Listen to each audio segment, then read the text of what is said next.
Hello, everybody. I have to warn you, this stream may crap out. We've had bad weather, and my internet is currently acting up. I think because of that, I wasn't able to. I was just trying to send some emails, and I was unable to.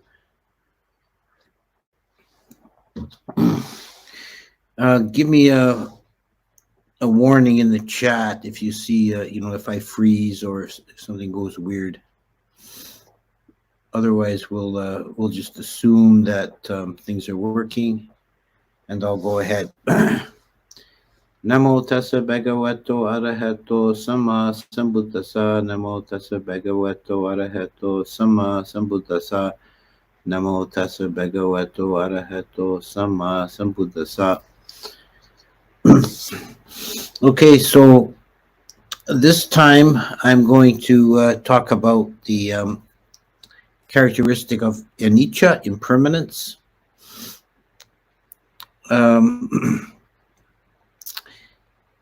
The Pali word is a very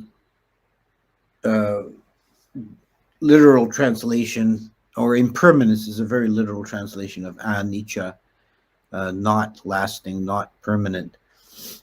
And this is the idea that nothing conditioned which exists in samsara persists or is lasting. There is nothing you can find that will persist.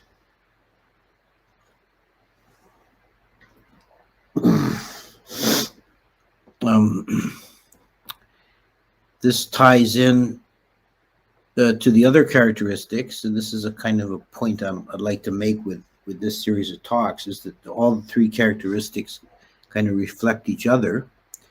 Because of impermanence, we suffer when things fall away. So that, there's that subjective aspect of dukkha, but it's also the objective aspect of dukkha is reflected in impermanence, because things come and go out of existence. So they're not. This is in itself is a sign that they're not perfect, that they're not stable. And it's also a reflection of emptiness, because the persistence of things only for a moment means that substantiality cannot be real.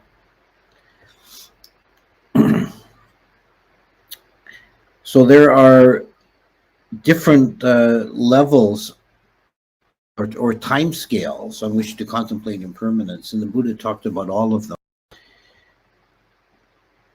First of all, we could start at the human level. The impermanence of a human life, a human existence. It's of a human life, a human existence.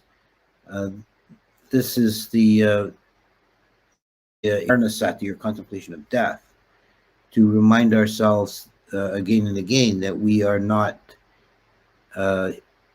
here forever, that this body, as soon as it's born, it begins changing. It grows for a while, and it starts to decay and age, and then it falls away and dies. There is no stability for a human lifespan, and the only thing we can be sure of is that we will die. We can't know ahead of time the place, the time, or the means of death, but it's inevitable that death will occur.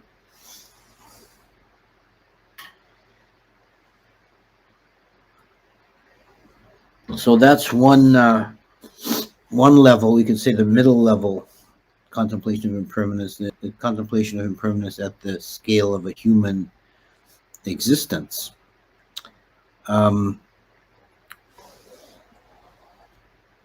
Excuse me a moment.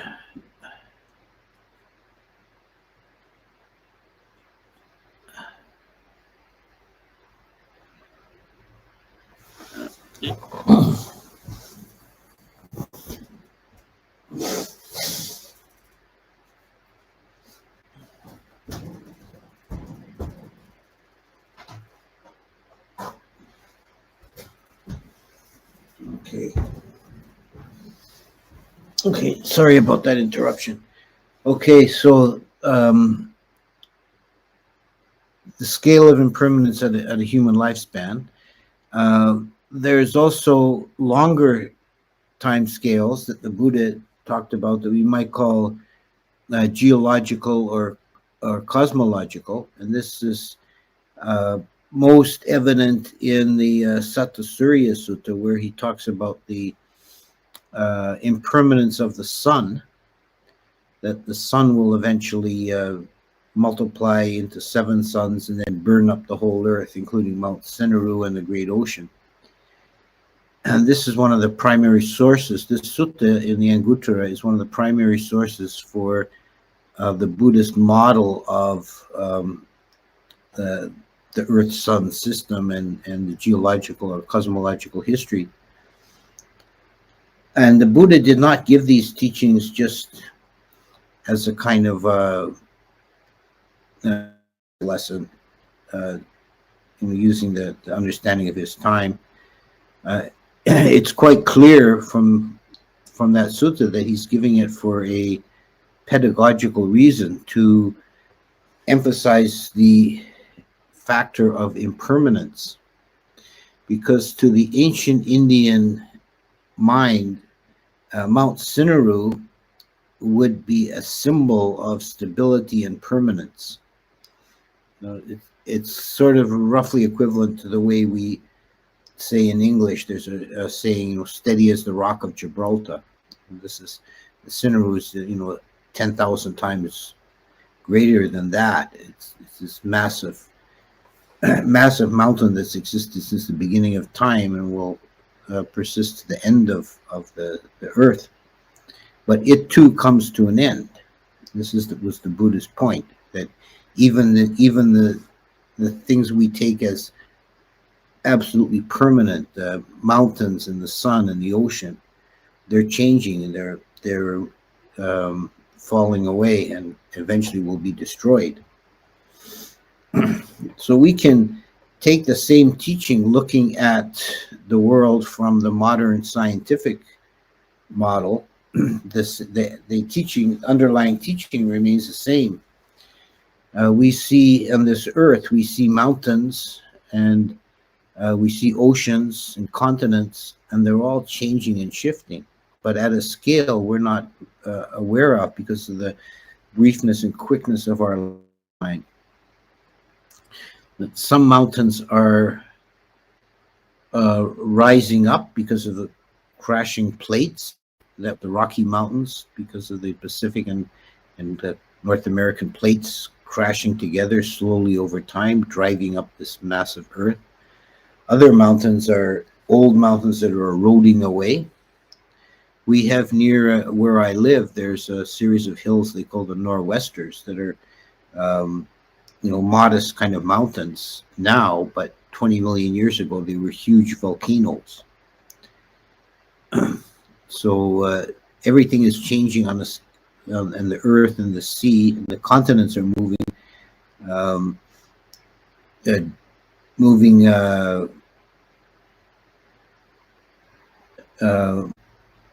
together, moving apart. I'm trying to remember how it goes. The middle of the Atlantic Ocean is the Mid-Atlantic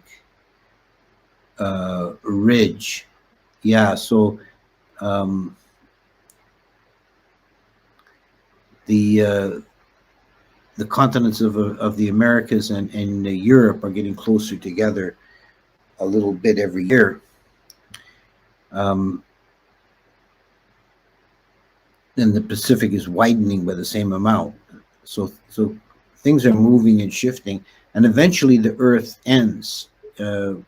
Eventually, the sun will turn into a red giant and boil up the solar system.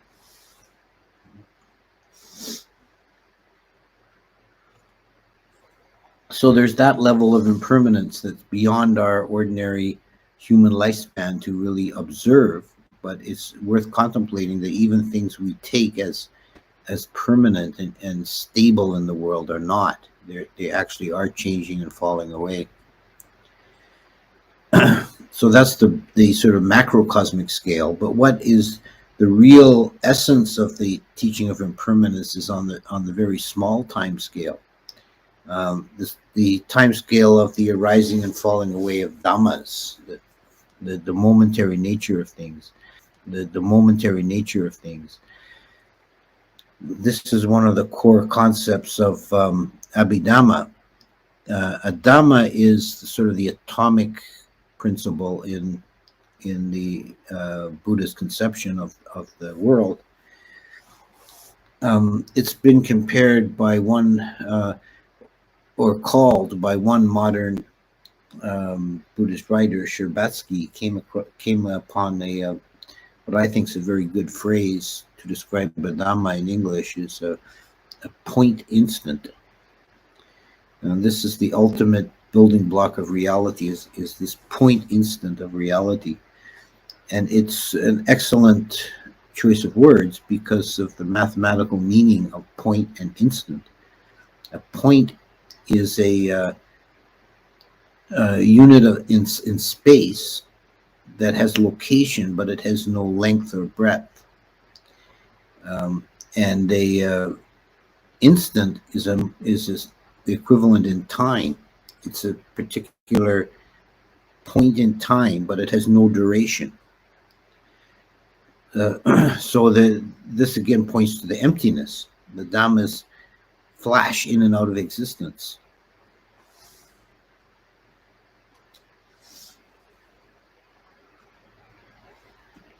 For example, one of the statements made in an Abhidhamma text is that motion is impossible. Dhammas just cease where they arise. So what we perceive as motion is merely subsequent arising in adjacent locations. So this is a very deep, radical view of impermanence, that things don't persist even for us, for the briefest of moments. They're point instants. They have no duration. They have no extension. But somehow the macrocosmic world that we live in and perceive is built up of these myriad dhammas flashing in and out of existence. But they don't do so randomly, they do so according to causes and conditions. So that's why there's a perception of orderliness in the universe. So this kind of perception of impermanence, to directly perceive that is really, at the deepest level, it's really beyond the capacity of the ordinary human mind. This is something that the mind of a Buddha can perceive, but we can get closer and closer to that. And this is the kind of objective in Vipassana meditation, is to speed up the noticing so that briefer and briefer intervals of occurrence are noted by consciousness, that we're perceiving closer and closer to this momentary reality, and we can really get a sense of that.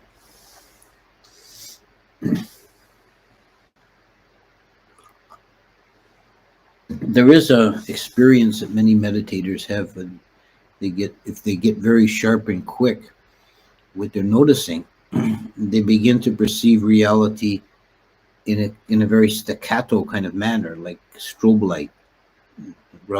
So it's like momentary, discrete events rather than an analog sort of flow. An analogy would be like old style film, where you have not the modern digital films, but the old reel-to-reel films or movies. They were made up of a series of still pictures, and they would flash by 7 per second, and that was fast enough that the ordinary human perception didn't notice the discrete nature of the images, but blended them together and saw solid movement. or smooth movement. And this is actually at the deepest level of reality. This is what's happening. There's discrete moments that we perceive blended together into a smooth movement because of the slowness of our awareness.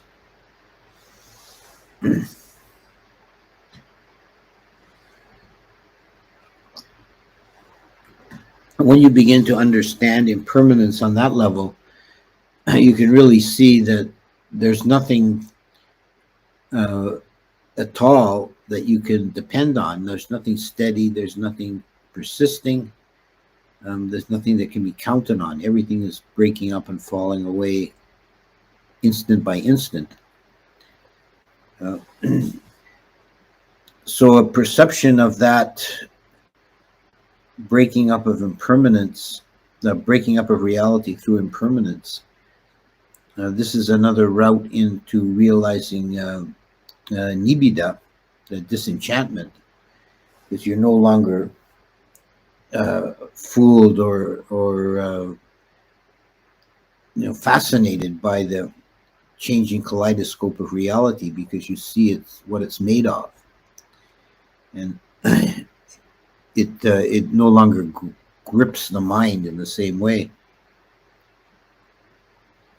And there's a falling apart, there's a breaking up of reality that liberates the mind. And if you go through in that way and emerge from conditioned reality in that manner by the contemplation of impermanence, it's called the signless liberation, animitta, because there's no sign. And there's no nimitta. And nimitta means a constructed object, or a created object is probably better. It's a mental construction or creation, and it's used in the text in a couple of ways. Sometimes we hear about the Buddha or other beings with psychic powers creating nimittas, meaning creating mind-made illusory objects. But a more common use is a nimitta, as used in meditation, is when you construct in your mind some visual image that you meditate on. This is, underlies the practice of kasina meditation. And so if you create, say, a red disc, you're working with the red kasina, you create a red disc in your mind and you meditate on it. That's a mind-created object, a nimitta. And while you're doing that practice and you have good samadhi, that seems like a stable, permanent, unchanging object. But with the eye of insight, you see that nothing is really permanent or stable, that breaking up and reforming constantly.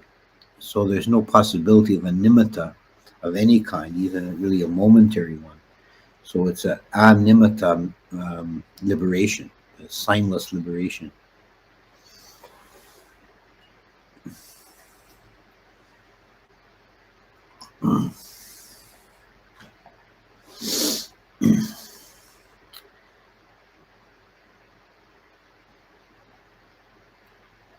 So that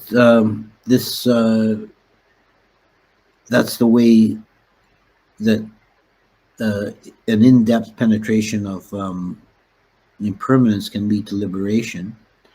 The one other thing I should cover is the way that impermanence is ordinarily disguised. All the three characteristics are not natively evident, meaning that if you don't have any mental development, you don't meditate, you just take things in a naive way, you don't see impermanence necessarily, and it's hidden by the illusion of continuity. And this relates to the reality of the universe being orderly, that things arise according to causes and conditions.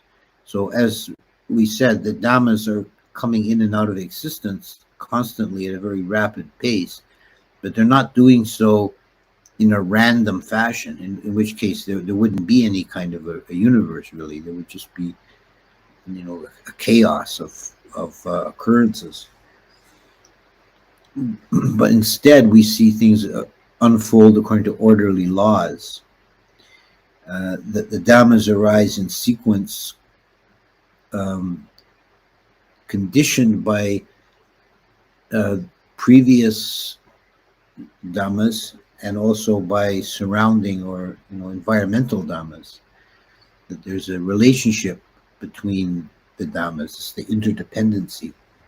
So things arise in an orderly, conditioned manner, and we can actually work out, and this is the whole basis of science, we can work out laws of the universe by studying laws of nature, by studying the way things unfold. We can do experiments and tinker with things and then see how they react, how they change. And we can make very sound predictions about how they will change in the future based on what we've learned. And this illusion of continuity leads to a misperception of things as being permanent. We look at something like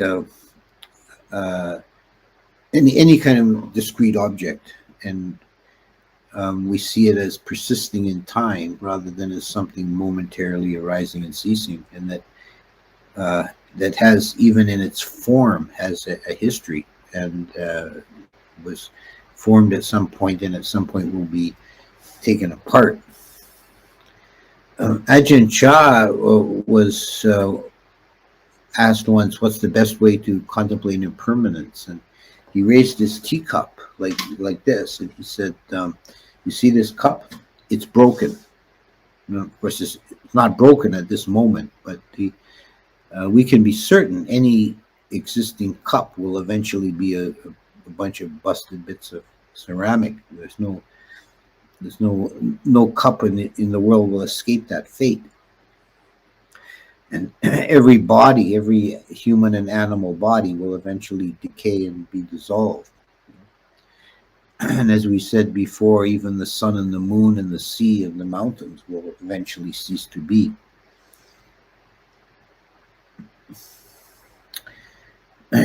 So there are all these different ways of approaching the idea of impermanence. The final point I'd like to make before ending and going to questions is that the most important aspect, or the deepest and most liberating aspect to try and understand and penetrate, is the momentary nature of reality, and the impermanence of dhammas at a very quick time scale. Okay, so I'll stop there and take some questions. So far, the internet's held out, so maybe we're going to be in luck.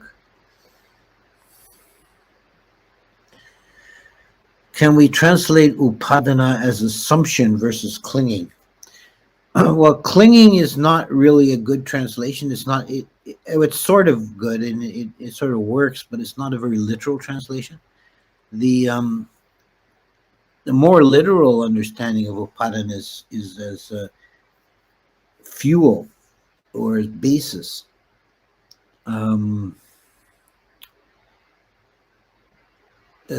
Because this is the stage in which craving becomes the fuel of becoming. I hope all the devas of the storm clouds don't misbehave. Yes, so far they're being good. It's actually, the sun is out now, so we may be okay. There was a real heavy thunderstorm, just before I got on the line here. Today I put some food outside and wished metta for any being who eats it. After a while, ants all over it, and a cat comes and started eating while the ants are on it, killing them. What should I do? Should I let the cat eat, knowing the ants are dying, or do I save the ants, not letting the cat eat? Not knowing the cat we have not eaten in days. Yeah, there's different different people would have different answers to that. My inclination is always not to interfere in nature. But if one animal is uh, eating another, that's sort of their that's the animal realm. There's nothing. Uh, I mean, you can interfere. You can save the ants, but then you're as you say, you're possibly injuring the cat. So my approach is always not to interfere. Like I've seen both here and in Thailand, I've seen things like snakes eating frogs. And I just and some people say you only eat the frog. Well, then you're starving the snake. I don't really see that you're doing something good there.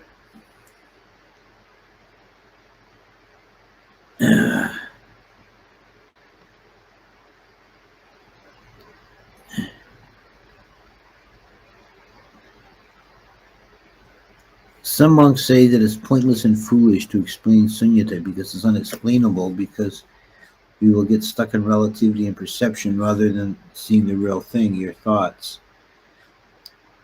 Yeah, I can see the point that, um,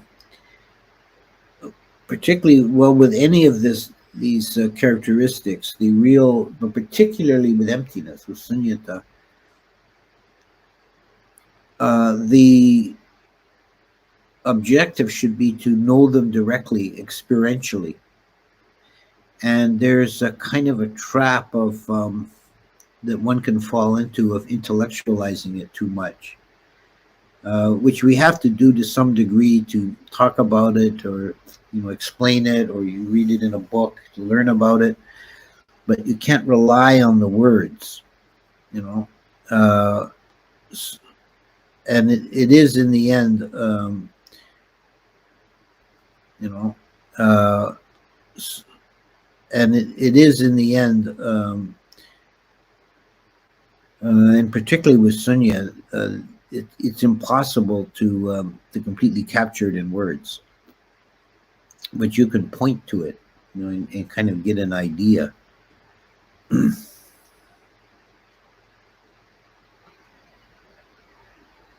Nimitta, mental constructs, our whole Western science exists within that. Yeah, well, that's I can see some truth to that, but I don't think that's entirely a bad thing. But if you remember that, I think people tend to forget it. Um, what science is providing us with are models of reality, uh, not reality itself. And over time, models get better; they get more refined, and we could say in an abstract way that they reflect reality better. But the real, more precise thing is, you could say about any model, to judge the quality of a model is how well it predicts future events, which is really the way, if you look at the history of how our understanding of the solar system went from Ptolemy to Copernicus to Kepler, that it kept getting refined, and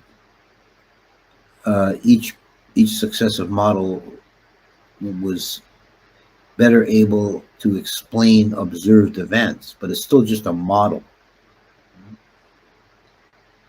If dhammas are fundamental realities that can't be broken into parts, isn't their impermanence then being erased from existence and kind of annihilationism? Well, they don't really. Yeah, I see what you're saying, and there's some truth to that. But I think that they're not. It's not annihilationism really, because they don't exist as a substantial entity to begin with. So there's nothing that's really being annihilated. The dhammas are the synonyms for kalapas. Yeah, the word kalapa is late Abhidhamma, and it's kind of a refinement on the Dhamma theory. Um,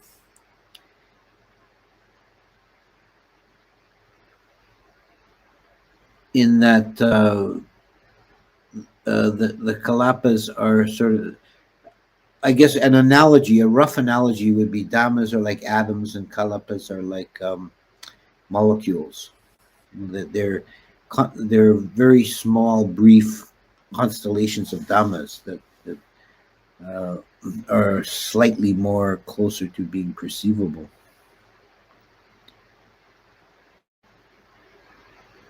There are feelings of happiness, sadness, and neutral. What does an arahant feel? Do they excuse me? Do they just do they just feel contentment? Um, Arahant never feels sadness. They don't have the mental factor of the domanassa, but uh, they can feel joy. Um, I think mostly they would be in a state of equanimity.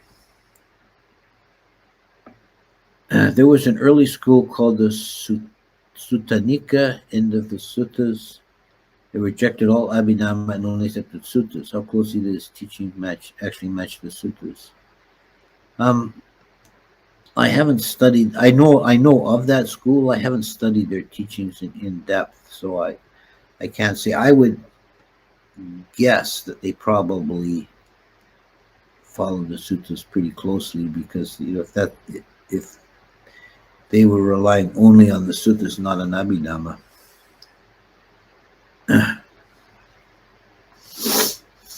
If all is impermanent, why isn't karma? Why don't I just die and it's over? Well, karma is impermanent. Is impermanent too. It has its time. We make a karma and it's done, but then it has a result in the future. And that's at another time. So there's a sequence of dhammas of karmic effective and karmic resultant that are constantly shifting. And once the result has occurred, then the karma doesn't exist anymore. It has no effective power.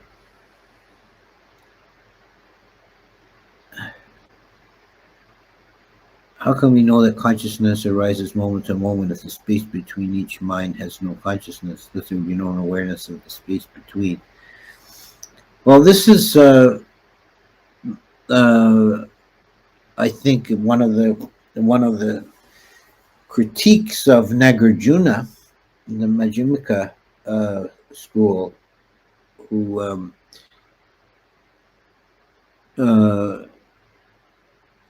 developed critiques for all the various kind of theories of reality that were current in the Buddhist circles, and there was different ones. But the Abhidhamma view does depend on the sequence of dhammas, and Nagarjuna's point, which I think is parallel to yours, was that if Dhamma A only exists for a moment, but it's the cause of Dhamma B, how can it be a cause when it ceases to exist? And they can't both exist simultaneously. It's a pretty sound critique, actually. If objects are inherently dukkha, then isn't an arhat making contact with its suffering due to the object's inherent dukkha? Well, as I've been trying to emphasize, there's a subjective and objective aspect to dukkha. The objective aspect is that which is inherent in all dhammas, but the suffering is subjective. So that's the half of the equation that would not affect the arahant. When witnessing one animal kill another, is it best to wish anything particular for both parties? Well, I guess the appropriate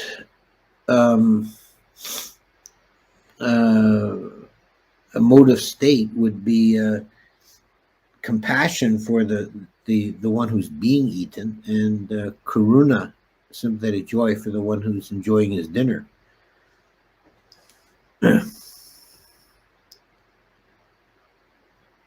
Is it bad karma to get cosmetic surgery if you're ugly? No, I don't think there's any. I don't think that's bad karma. It was probably a waste of money, but that's another question.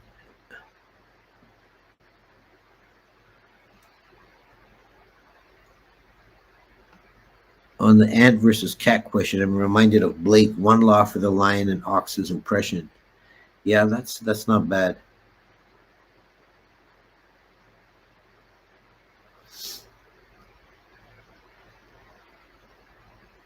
Okay, I'll take a couple more, I think, and then I'll stop.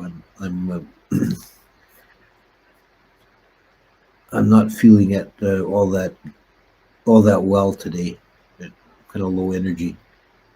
In Vipassana, they talk of Sankara Upeka. In Samatha, they talk of fourth jhana. What are the differences, similarities? There's actually quite a parallel between Sankara Upeka, the equanimity of formations, which is a late stage, highly developed stage of Vipassana, and the fourth jhana. In both cases, the mind is completely at peace and at ease. I think the difference is that in Sankara Upeka, the mind, although very contented and quiet, is not completely still. There's still an observation of objects. So the insight process continues.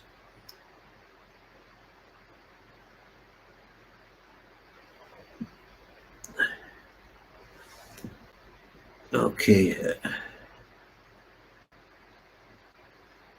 I think I'll have to stop here and take it on again next week. We'll do anatta or sunyata. Okay.